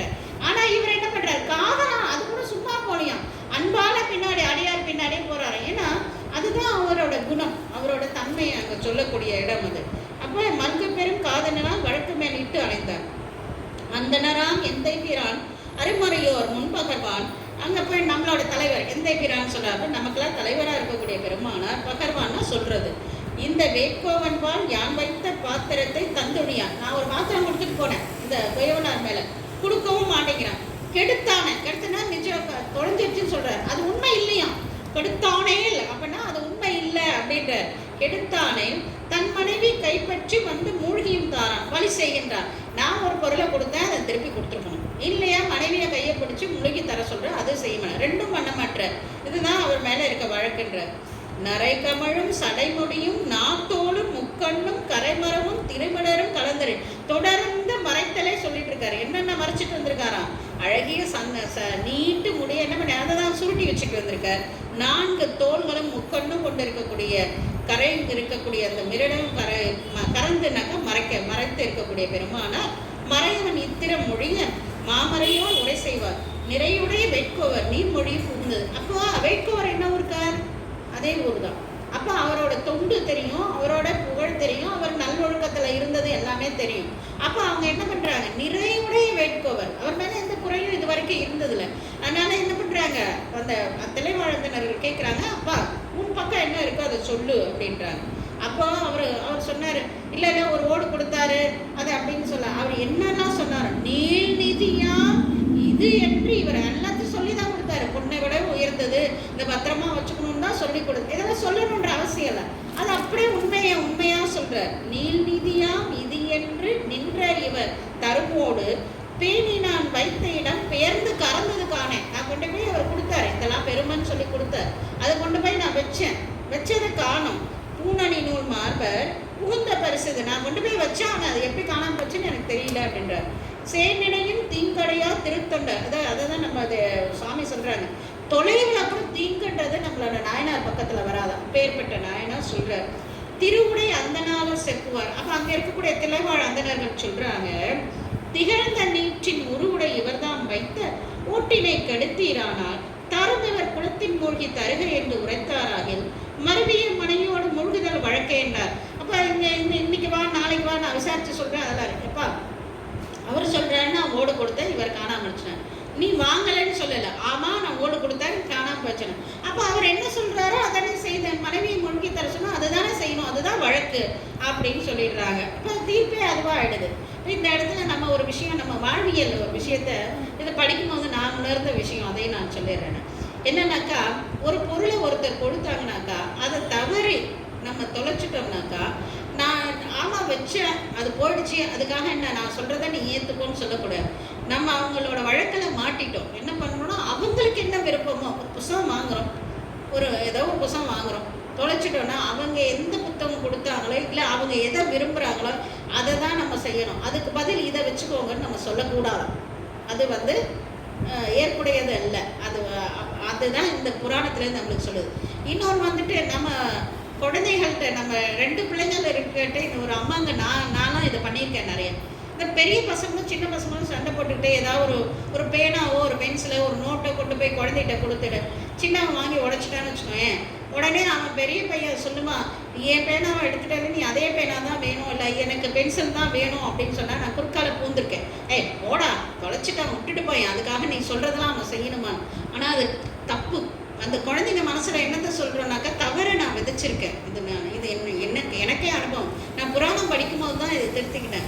ஒருத்தர் அவனோட பொருளை இவன் எடுத்துட்டானாக்கா அவன் என்ன சொல்கிறானோ அதை தான் கேட்கணும். அதில் நடுவில் புந்து நான் ஒருத்தருக்கு சப்போர்ட் பண்ணது தப்பு. அப்போ இந்த குழந்தை சின்ன வயசில் இந்த மனசில் இந்த எண்ணத்தை வளர்த்துட்டேனாக்கா, நாளைக்கு எல்லா தப்பு பண்ணாலும் அதுக்கு ஒரு ஏதாவது யாராவது சொல்லுவாங்களா அப்படின்னா, ஒரு தவறு செய்தால் அதுக்கான தண்டனையை அனுபவிச்சு தான் ஆகும். அந்த எண்ணத்தை நம்ம மாற்றிடும். புரியுதா? நீங்கள் அம்மாங்க எல்லாம் பண்ணியிருக்கீங்களா, அப்பாங்க பண்ணியிருக்கீங்களா? உங்களுக்குலாம் நடந்திருக்கான்னு தெரியல. இதை நான் பண்ணியிருக்கேன் நிறைய. எனக்கு 2 பசங்க இருக்கிறதால, போடா வேலை தொலைஞ்சிச்சுன்னா அதுக்காக அவன் உனக்கு எல்லா வேலையும் செய்து தருமா, அதுக்கு பதில் நீ போய் தண்ணி கொண்டு வா அதை சொன்னாக்கா அது செய்து தான் ஆகணும். சின்ன வயசுலனாலும் அந்த பழக்கத்தை நம்ம உண்டாக்கியிருக்கணும். புரியுதுங்களா? நான் சொல்கிற விஷயம் ரொம்ப சின்ன விஷயம்தான், நூலளவுக்கு சின்ன விஷயம்தான். ஆனால் அது தவறு. நானே செய்திருக்கேன், அந்த தவறை நான் உணர்ந்திருக்கேன். ஒரு பொருள் ஒருத்தட்ட எடுத்துக்கிட்டோம்னாக்கா அவங்க, இதுதான் உலகியலுக்கும் அருளியலுக்கும் வித்தியாசம். உலகியல்ல அது சாதாரணமாக இருந்திருக்கலாம், ஆனால் அருளியலுக்கு வந்த அப்புறம் அது எனக்கு தப்பாக தோணுது. அப்போ அது செய்யக்கூடாது. அதை தான் சொல்கிறாங்க அந்த வழக்கில். என்ன சொல்கிறாங்க, இந்த ஓடு எடுத்துட்டு நீ கொடுத்துட்டே காணாமல் அடிச்சுட்டு இல்லையா, அவர் என்ன சொல்கிறாரோ அதை தான் நீ செய்யணும். அவ்வளோதான், வழக்கு முடிஞ்சிருச்சு. அவங்க எந்த வித மாற்று கருத்தும் கொடுக்கவே இல்லை. அவர் என்ன சொல்கிறாரோ அதை சேர்த்துக்கோன்ட்டாங்க. அருந்தவட் தொண்டார் தாமும் அந்தனர் மொழிக்கமா என்ன சொல்றாங்க, அவங்க தீர்ப்பு வந்துச்சுன்னு கேட்டு திருந்திய மனைவியாரை திண்டாமை அங்கேயும் சொல்லலை.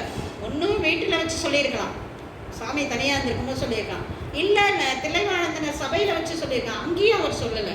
பொருந்திய வகையாக மூழ்கி தருகிறேன்னு போதுன்னா அவனுக்கு சரி வாங்க, உங்களுக்கு பொருத்தமாக ஒரு மாதிரியாக மூழ்கி தருகிறேன் வாங்க அப்படின்னு சொல்லிட்டு பெருந்தவ முனிர்வோடும் பெருந்ததம் மனையை சார்ந்த திருப்பி என்ன பண்ணுறாரு, கோர்ட்லேருந்து வீட்டுக்கு போகிறார். வீட்டுக்கு போய் மனைவியார் தம்மை கொண்டு மரச்சிவை யோகியார் முன் சினைவடி பாகர் மேலும் திருப்புளிச்சுரன்றது இப்போ நீங்கள் சிதம்பரத்தில் இது ஒரு பகுதி. கோயிலேருந்து நகைக்கடை திருவிழா இருக்கும், அது பக்கத்தில் ஒரு இளமை நாயக்கனார் கோயில்னு இப்போ அந்த கோயில் இவர் இளமை கிடைச்சதால இளமை நாயக்கனார் கோயில்னு இப்போ சொல் வழக்கில் சொல்கிறாங்க. அது புளிச்சுரம், நம்மளோட புலிக்கால் முனிவர் வணங்கின இடம். அந்த குளம்லாம் இன்னும் இருக்குது, குளம் இருக்குது. நீ திருநீலகண்ட நாயனாரோட குரு பூஜை அங்கே சிறப்பாக இங்கே அதே மாதிரி நல்லா கொண்டாடுவாங்க, நான் பார்த்துருக்கேன். அந்த இடத்துக்கு அந்த குளத்துக்கு போகிறாங்க. சினைவடை பாகர் மேவும் புளிச்சுரத்து முன்னர் அவரோட வீடு அங்கே இருந்திருக்கும். அவர் இந்த சாமியை தான் தொண்டு செய்திருப்பார் போல இருக்கு.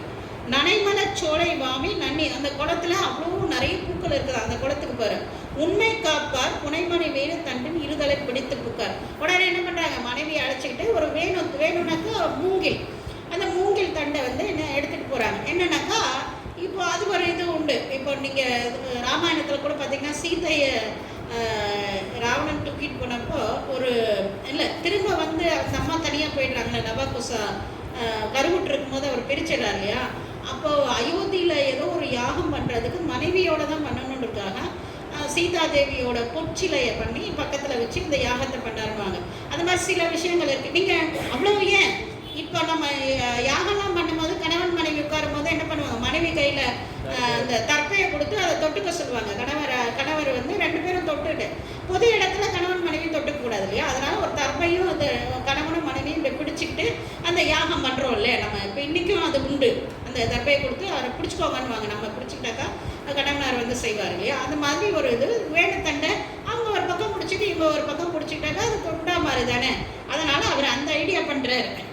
இது தண்டு இருந்தாலே பற்றி புகும் அவர் தம்மை நோக்கி. இவர் என்ன பண்ணுறாரு, அந்த மூங்கில பிடிச்சிட்டு ஒரு பக்கம் அம்மாவும் ஒரு பக்கம் ஐயாவும் பிடிச்சிக்கிட்டு இறங்க போகும்போது சுவாமி அங்கேருந்து கத்துறாரு. என்ன பண்ணுறாரு, மாதை தீண்டு கொண்டு உடன் மூழ்கிறார். அம்மா பிடிச்சிட்டு தான் முழுகணும், அம்மா கையை பிடிச்சிட்டு தான் முழுகணும் அப்படின்னு சொல்கிறார்.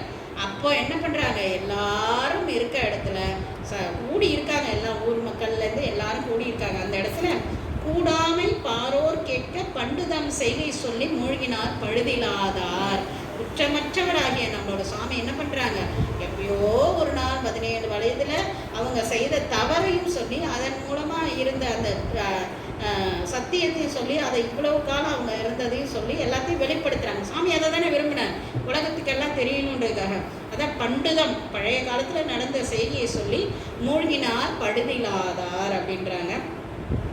வாவியில் மூழ்கி ஏறும் கணவரும் மனைவியாரும். மூழ்கினா ஏந்திருக்கணும்ல, வெளியில் வரணும்ல.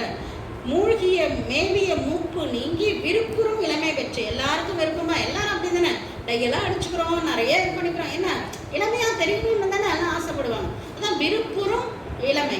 அப்போது முழுகின போது என்ன பண்ணுறாங்க, வயசான தாத்தா பாட்டியாக உள்ள முழுகுறாங்க. வெளியில் வரும்போது பார்த்தா எந்த சத்தியம் பண்ணாங்களோ அதே 17 வயது 13 வயது அந்த இளமை, விருப்புறும் இளமை பெற்று தேவரும் முனிவர் தாமும் சிறப்போடு பொழியும் தெய்வம் பூவின் மாமழையின் மீள முழுவார் போன்றது. அப்போ என்ன பண்ணுதுனாக்கா, தேவர்களாக கூட போற்றுறாங்களா இவர்களை. வந்து ஏன் தேவர்களாக போற்றணும் இவங்களை? தேவர்கள் முனிவர்கள் எல்லாரும் வந்து இந்த இவங்க மூழ்கின இவங்க மேலே கற்பக பூ மாதிரிலாம் போட்டு, அதாவது வெளியில் வரும்போது நான் தண்ணியில் நனைஞ்சு வந்தாங்களா இல்லை பூமழையில் நனைஞ்சு வந்தாங்களான்னு தெரியாத அளவுக்கு போட்டுறாங்க. ஏன் அவங்களாம் போட்டுறாங்க? தேவர்களாக இருந்தாலும் முனிவர்களாக இருந்தாலும் பெண் ஆசையை துறந்தவர்கள் உலகத்தில் யாருமே கிடையாது. அதுவும் இல்லறத்தில் இருந்து யாராலும் முடியாத ஒரு விஷயம் இல்லையா. எல்லாம் இந்த கதையில் அந்த கதை இந்த கதை எத்தனை கதை முனிவர்கள் கதை கேட்டுருக்கோம். எல்லாருமே வந்து முனிவர்களாக இருந்தால் கூட பெண்ணாசையை துறந்தவர்கள் என்றது யாருமே கிடையாது. அப்பேற்பட்ட உலகத்தில் இல்லறத்தில் இருந்து ஒரு சாதாரண குடும்பத்தில் இருந்து ஒரு என்ன பண்ணுறாரு, அந்த பெண் ஆசையை மனையாரோட வாழ்ந்து மோகத்தில் ஆழாமல் தேவர்களை இருந்ததால, இல்லறத்தில் இருந்தும் சிறந்து இருந்ததால தேவர்களும் முனிவர்களும் வந்து வணங்கினாங்களாம். அதான் தேவரும் முனிவர் தாமும் சிறப்புடை பொழியும் தெய்வ பூவின் மாமழையில் மீள. அவங்கெல்லாம் வணங்கி பொழியக்கூடிய அந்த பூவின் மாமழையில் முழுகுவார் போன்று தோன்ற. அந்நிலை அவரை காணும் அதிசயம் கண்டாரெல்லாம் முன்னிலை நின்ற வேத முதல்வரை கண்டாரில்லை. அப்போ அவ்வளோ நேரம் இப்படி பார்த்தா முழுகினவங்க எந்திரிக்கிறாங்க, உள்ளே போனவங்க வேறு மாதிரியா இருக்கிறாங்க, வெளியில் வந்தவங்க வேறு மாதிரியா இருக்கிறாங்க. அதான் இன்னும் இவரை திரும்பி பார்த்தா இங்கே இருந்தவரை காணவில்லை. அந்நிலை முன்னிலை நின்று வேத முதல்வரை கண்டாரில்லை. அவர் வந்தால் நமக்கு தெரிய மாட்டேங்குது, சாமி தான் வந்தாருன்னு தெரியும் போது பார்த்தா மறைஞ்சிடுறாரு. அப்போ வந்து அது வேத முதல்வரை கண்டாரில்லை. இந்நிலை இருந்தவன் என்னடா இங்கே இருந்த முனிவரை காணுமே என மருண்டு நின்றார். துண்ணிய விசுமனோடு துணையுடன் விடைமேல் கண்டார். இப்போ பார்க்கறது அங்கேயும் சாமி வந்தாலும் இவ்வளோ நாள் எல்லாரும் பார்த்தாங்க. வேதியரா வந்தப்ப எல்லாரும் நம்மளும் பார்த்தோம். ஆனால் இப்போ பார்க்கறது மனைவியாரும் கணவனாரும் தான் சாமியை விடை மேலே பார்க்குறாங்க. எல்லாராலையும் பார்க்க முடியாது. அதான் அந்த பக்குவம் இருந்தால் தான் அவரை பார்க்க முடியும். ஞானசம்பந்தரை என்ன பண்ணுற, தோடுடைய ஞானப்பால் விட்டுட்டாரு. அப்பா தண்ணியிலேருந்து மூழ்கி வெளியில் வந்து யார் கொடுத்த எச்சில் பாலை உண்டுன்னு விரட்டுறாரு. விரட்டினவுடனே அங்கே வானத்தில் என்ன பண்ணுறாங்க, சுவாமி ரிஷபத்தில் அந்த பாடல் பாடுற வரைக்கும் ரிஷபத்தில் அங்கே நிற்கிறாரு. அம்பாலும் சுவாமியும் விடைமலை இருக்கிறாங்க. இவர் காட்டி தான் பாடுறார். தோடுடைய செவியன் விடை ஏறியோர் தூவன் மது சூடி காடுடைய சுடலை பொடி பூசியன் உள்ளங்கவர் கல்வன் ஏடுடைய மலரான் உன்னை நான் பணிந்தேத்த உசுத பீடுடைய பிரம்மாபுரமேவி பெம்மான் இவன் நன்றேன்னு காட்டுறாரு. ஆனால் தவம் பண்ணினா சொல்வாத இருந்தே தெரியல. தெரியுதுங்களா? காட்டினா கூட ஒரு வாரம் புரிஞ்சுக்கிறாரு. இவருக்கு சாமி அருள் பண்ணியிருக்காரு, அதை தான் காட்டுறாரு. ஆனால் அவரால் பார்க்க முடியல. அந்த உயிர் பக்குவம் பெற்றாதான் கொடுக்கணும். சாமி காட்டு வைத்த காட்டினாதான் சுவாமி காட்ட முடியும் அப்படியே எல்லாரும் பார்த்துருமா கும்பலோட கோவிந்தா போட்டுக்க முடியாது அப்படின்றத அதை துணையுடன் விடைமேல் கட்டார். சுவாமியை பார்த்தது யாரு? சுவாமி அம்மாவும் ஐயாவும் தான் பார்க்குறாங்க. கண்டனன் கைகள் ஆற தொழுதுன, பார்த்த உடனே என்ன பண்றாங்க? கைகள் தூங்க கலந்த காதல் அண்டரும் ஏத்தினார்கள். அவங்க 2 பேரும் என்ன பண்றாங்க? சுவாமியை வணங்குறாங்க. அன்பர்தன் பெருமை நோக்கி விண்தரம் பொலிவு காட்டி விடையின் மேல் வருவார் தம்மை தொண்டரும் மனைவியாரும் தொழுதுடன் போற்றினர். அம்பா என்னடு எதுக்காம இப்பதான் சொல்றாங்க, சுவாமி எவ்வளவு கருணை, நம்மளாம் ஒரு பொருட்டாகி நமக்காக இவ்வளவு தூரம் வந்திருக்காரு, வந்து வழக்காடி இருக்காரு, இதெல்லாம் பண்ணியிருக்காருன்னு சொல்லி அம்மா கணவனும் மனைவியும் வந்து தொழுது வணங்குறாங்களாம். தொழுதுடன் போற்றி நின்றார். மன்றுளே திருக்கூத்தாடி அடியவர் ஆடுறதுவும் அங்கே பொன்னம்பலத்தில் ஆடிட்டு இருக்கார். ஆனால் அடியார்கள் இல்லங்கள் தோறும் எழுந்தருள், இல்லங்கள் தோறும் எழுந்தருளும் பெருமான், அதுவும் அம்பாலோட வரக்கூடியவர். மன்றுளே திருக்கூத்தாடி அடியவர்கள் மனைகள் தோறும் சென்றவர் நிலைமை காட்டும் தேவர்கள் தேவர் தாமும். அப்போ என்ன சொல்றாங்க? ஆடுறதுனும் அங்கே ஆடினாலும் இந்த ஏழை குடிசைக்கும் வராரு சுவாமி இல்லைங்களா? அதான் பழங்குடி தோறும் எழுந்தருள் பரணேன்னு சொல்லுவார். எது பழங்குடி? நாங்கள் அந்த பக்கம் அங்கே தூர் வரும்போது ரொம்ப பழசாக ஒரு கூரை வீடு இருக்குது, அந்த பழங்குடியில ஏன்? சரி, அதுதான் பழங்குடியில்னு வச்சுக்கோ. அது ஏன் பழசாக இருக்குது? ரொம்ப வருஷம் ஆயிடுச்சு உபயோகப்பட்டு, ஒரு விழலோ ஒரு கீத்தோ போட்டு போட்டு போட்டு போட்டு ரொம்ப வருஷம் ஆயிடுச்சு, பழமையாயிடுச்சு. அப்போ அந்த பழங்குடியிலுக்கு தான் சாமி வருவார். ஆனால் இல்லை, பழங்குடியில் இங்கே இருக்குது. என்னன்னா இந்த மனசில் அந்த நஞ்சு போகணும். எப்படி நினைந்தொருகும் அடியாரை நைய வைத்தார். ஒரு துணி இருக்குதுன்னு வச்சுக்கோங்களேன், ஏதோ ஒரு புதுசாக இருந்தால் மொடன்னு இருக்குது, அதை என்ன பண்ணுறோம்? துவைச்ச உடனே கொஞ்சம் முடமுட போகுது, யூஸ் பண்ணிக்கிட்டே இருந்தால். இந்த காலத்தில் நம்ம அந்த அளவுக்கு துணியை வந்து உபயோகம் பண்ணுறதில்ல, தூக்கி போட்டுடுறோம். முன்னே நம்ம பாட்டி காலத்துலாம் பாருங்கள், நல்ல புடவை ஜாக்கெட்டெல்லாம் கிழிஞ்சு போயிடும். அதை எடுத்து என்ன பண்ணுவாங்க? திருப்பி அங்கே தொடக்கி இங்கே துடைக்க வைப்பாங்க, இன்னும் நஞ்சு போகும். அதுக்கப்புறம் கால் தொடக்க கை துடைப்போம், அது மாதிரி நஞ்சு போகும் இல்லைங்களா? அப்போ என்ன, அதிகமாக உபயோகம் பண்ண நஞ்சு போயிடுது. மனசு அதிகமாக உபயோகம் பண்ண சுவாமியை வழிபாடு செய்யறதுக்கு செய்து செய்து செய்து நம்ம மனசு நஞ்சு போன அப்புறம் அது பழைய குடியில் ஆயிடுமா. அந்த பழங்குடியிலுக்கு தான் சுவாமி வருவாராமா. நம்ம புதுசாக கட்டி வச்சுருக்கிற குடியில் இருக்குல்ல, அப்போ எதுனா இந்த பழங்குடின்றது இங்கே தான் இருக்குது. இப்போ நம்மக்கிட்டலாம் புதுசாக தான் இருக்குது, பலன்னு இருக்குது. இதை எப்படி பழசாக்கணும்? சுவாமியை நினச்சி நினைந்தொருங்கும் அடியாரை நைய வைத்தால் நில்லாமே நீர் சடைமல் நிற்க வைத்தான்ற மாதிரி நம்ம நினைக்க அந்த குடியில் என்ன ஆகிடும்? பழைய குடியில் ஆகிடும். அந்த பழசானதுக்கு அப்புறம் தான் சுவாமி வருவார். அதுவும் சும்மா வர மாட்டாராம், அம்பாலோட வருவாரா. அதான் மன்றுளே திருக்கூத்தாடி அடியவர் மனைகள் தோறும். அந்த மனை எது? இந்த மனையும் இருக்கு, நம்ம இருக்கக்கூடிய மனைக்கும் வருவார் சுவாமி. அந்த மனைன்றது உங்களத்தில் இருக்கக்கூடியது. சென்றவர் நிலைமை காட்டும் தேவர்கள் தேவன், அவங்களோட நிலைமையெல்லாம் வெளியில காட்டக்கூடிய பெருமானாரும். அப்ப சொல்ற சுவாமியோட வாக்கு இது, வென்ற ஐம்புலனால் நிற்கிற. உலகத்துல 5 புலன்களை அடக்கணவன் பெரிய பெரிய ஞானிகள்லாம் உழுந்துடுற இடம் இங்கதான். அந்த ஐம்புலனால் நிற்கிற விருப்புடன் இருக்க நம்பால் என்றும் இவ்வளவு நீங்காது. நீங்க என்னவாங்க என்னோட வாங்க, ஆனா இந்த இளமை என்ன பண்ணும்? என்றும் நீங்காது. எதை துறந்தீங்கன்னா அது உங்களுக்கு என்றைக்குமே, நம்ம எதை விடுறோமோ அதை தான் சுவாமி கொடுப்பார். பின்னாடி ஒருத்தர் பாரு, வீடு ஒரு மனுஷனுக்கு தேவை உணவு உடை இருக்க இடம். வீடு அடுப்புக்கு விறகில்லைன்னு நம்ம வீட்டோட வாரையை அடுத்து உணவு சமைக்க போறார், வீடு வேற்ற கொடுக்க போறார். வீட்டை திறந்தா வீடு பேரு கிடைக்க போகுது.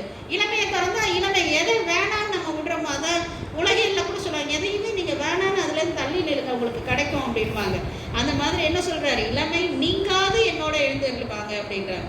விரலுடை தொண்டனாரும் வெண்ணகை செவ்வாய் மென்டோல். எப்படி இருந்தாலும் அப்படியே விரலுடைனா அப்படியே வயதானவங்களுக்கு தளர்ந்து இருக்கும் இல்லைங்களா, உடம்புலாம் அப்படியே தின்னன்னு ஆண்மையா இருக்காராம். விரலுடை தொண்டனாரும் அவங்க வந்து இருக்கிறாங்க. வெண்ணகை செவ்வாய் மென். பாட்டிக்கெல்லாம் பல்லே இருக்காது, ஆனா அம்மாவுக்கு இப்ப எப்படி இருக்குதான்? அப்படியே சிறுச்சாடைய அரும்பு மாதிரி முத்து மாதிரி இருக்குதான், சிவந்த வாயா இருக்குது. அப்போ அவங்க இளமை எப்படிலாம் வந்துருச்சுன்றத சொல்ற.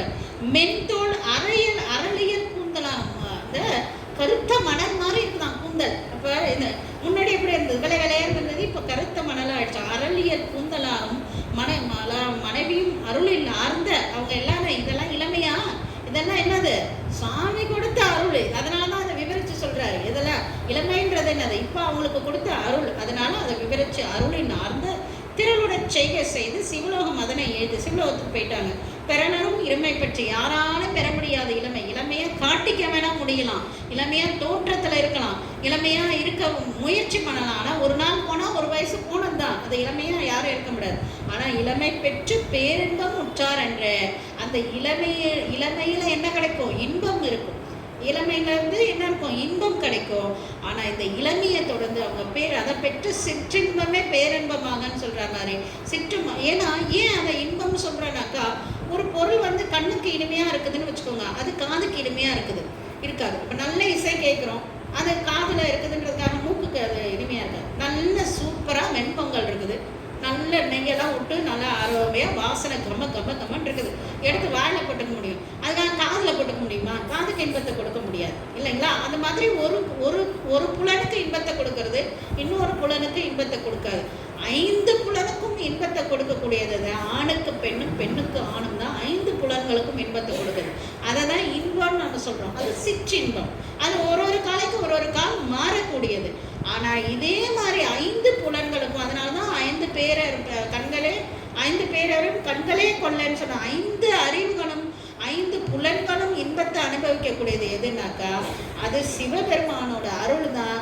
அது பேரின்பம். இதுவும் இன்பம் தான், அது சிற்றின்பம். 5 புலன்களுக்கும் இன்பம், இதுவும் இன்பம் தான், 5 புலன்களுக்கும் அது பேரின்பம் அப்படின்னு சொல்லிட்டு தெரிந்தது கூட. அதான் பெறலரும் இன்ப பேரின்பம் உற்றார் என்றே அயலறியாத வண்ணம் அண்ணலார் ஆணை உய்த்த மயில் சீர் தொண்டனார் ஐயான் அறிவகையால் வாழ்த்தி. இப்போ நான் இவங்களோட புராணத்தை முழுமையாக சொன்னேன்னு சொல்ல கிடையாது. என்ன சொல்கிறார்? அயலறியாத வண்ணம். இப்போ மற்றவங்களுக்கு தெரியாதுதான் இவங்க அந்த இது பண்ணாங்க. அப்போ அயலறியாத வண்ணம் அண்ணலார் ஆணை உய்த்த. முக்கியமாக இந்த புராணம் உங்களுக்கு நல்லா தெரியும். இந்த புராணத்தோட கருவு என்னன்னாக்கா, சத்தியம் பண்ணியா கணவன் மனைவி தீண்டாதது முக்கியம் இல்லை. சத்தியம் யார் மேலே வச்சாங்க? ஆணை. அண்ணலார் சுவாமி மேலே வைத்த ஆணை. இப்பெல்லாம் சத்தியம் சக்கர பொங்கலாக ஆயிடுது. யார் மேலே வேணாலும் சத்தியம் வச்சா, அம்மா மேலே கூட சத்தியம். ஏன்னா அம்மா மேலே அன்பு இல்லாததால் தான் அந்த சத்தியத்தை மீறுறாங்க. இப்போ நிறைய பேர் எதை வேணா அவங்க சத்தியம் பண்ணிட்டு மீறுறாங்கன்னா அவங்க பேரில் அன்பு இல்லாத. ஆனால் இவங்க சத்தியம் பண்ணி மீறாத காரணம் சுவாமி மேலே பண்ணாங்க. சுவாமி மேலே இருக்க அன்பின் காரணமாக உய்த்த மயனில் மயக்கமில்லாத தொண்டனார் யான் அறியாவுங்க. எனக்கு தெரிஞ்சவரை அவரோட புராணத்தை சொன்னேன். உண்மையிலே இன்னும் அவரோட பெருமைகள் அதிகமாக இருக்குன்னு தெய்வ செகுல பெருமானாரே சொல்கிறாங்க. இப்போ நான் மட்டும் எவ்வளோ சொல்லியிருக்க முடியும்? அவர் சொன்னதில் 1000ல் ஒரு பங்கோ, ஒரு 10,000ல் ஒரு பங்கோ தான் அடியேன்னு சொல்லியிருக்க முடியும். அப்போ அவர் சொல்லலை, அவரை வாழ்த்தணும். நாங்கள் புயல் வளர்மானம். புயல்னாக்கா என்னன்னாக்கா மேகம். புயல்னா புயல்னு தானே சொல்லணும். புயல்னா மேகம்னு ஒரு அர்த்தம் உண்டு தமிழில். கண் காட்டும் நுதலானும் கனல் காட்டும் கையானும் பெண் காட்டும் உருவானும் பிறை காட்டும் சடையானும் பண் காட்டும் இசையானும் பயிர் காட்டும் புயலானும். பயிர் காட்டுறதுனாக்க புயல். மேகத்தில் தானே புயல், மேகத்தில் தானே பயிர் வளருது. அதான் பயிர் காட்டும் புயலானும் பெண் காற்றல் உறைவானும் விடை காட்டும் குடியானேன்னு சொல்கிறோம் இல்லைங்களா? புயல்னா மேகம்னு ஒரு அர்த்தம் உண்டு. புயல் வளர் மாடம் நீடு. பூம்புகார்னு ஒரு ஊர் இருக்கா, அந்த ஊரில் பெரிய பெரிய மாடங்கள் இருக்கான். அந்த மாடத்தில் இருக்கிறதெல்லாம் எவ்வளோ உயரம் இருக்குன்னா, மேகம் போகும்போது வந்து ரெஸ்ட் எடுத்துகிட்டு போதும் அந்த மாடங்கள் மேலே. அத்தனை உயரமான. ஏன்னா வணிகரோட இந்த பூம்புகார்னு சொல்லும்போது தான் ஒரு விஷயம் ஞாபகம். பட்டினத்தார் வந்து முன்னாடி குபேரனா இருந்ததா ஒரு கதை சொல்லுவாங்க. குபேரனா இருக்கும் பொழுது சுவாமியும் குபேரனும் அந்த பக்கம் போனாங்க. போகும்போது என்ன பண்ணுதா, அந்த பூம்புகார் நகரத்தில் கதவுகளும் பொன்னால போட்டிருக்கிறாங்களாம். அந்த பட்டணத்தை பார்த்தா அவ்வளோ, அதாவது குபேரனே பார்த்து ஆசைப்படுற மாதிரி அந்த ஒரு பட்டணம் இருந்தது. இப்படி ஒரு பட்டணமா அப்படின்னு நினைச்சாராம். அந்த ஆசைப்பட்டதால தான் அவர் குபேரன் வந்து பட்டினத்தாரா இங்கே வந்து பிறந்தாரு, இந்த பூம்புகாரில் அந்த செல்வந்தரா வந்து பிறந்தாரு. அதுக்கு கூட ஒரு கதை சொல்லுவாங்க. அந்த ராஜா முதல்ல போனாராம், இந்த பட்டினத்தாரோட வீட்டை அப்படி பார்க்கும்போது பார்த்தா தங்கத்தில் கதவு போட்டிருந்தோம். உடனே வெள்ளியில் கதவு போட்டிருந்தாங்களாம். வெளியில் கதவு போட்டிருந்தோடனே ராஜாக்கு என்னடா நம்ம ராஜாவும் இருக்கிறோம், இவர் வந்து பட்டினத்தார் வெளியில் கதவு போட்டிருக்காரு, நம்மள அவ்வளோ வசதியாக இருக்கிறாரு அப்படின்னு சொல்லிட்டு இனிமேல் யாருமே வெளியில் கதவு போடக்கூடாதுன்னு ஒரு சட்டத்தை போட்டாராம். உடனே பட்டினத்தார் என்ன பண்ணுறோம், அதை எடுத்துகிட்டு தங்கத்தில் கதவு போட்டு வச்சுக்கிட்டாங்க. இப்போ அந்த செல்வத்தோட வளர்ச்சியை சொல்கிறதுக்கு ராஜாவுக்கு ஏதாவது வேணும்னா பட்டினத்தார்கிட்ட போய் கடன் வாங்குவார். அந்த அளவுக்கு செல்வந்தர்.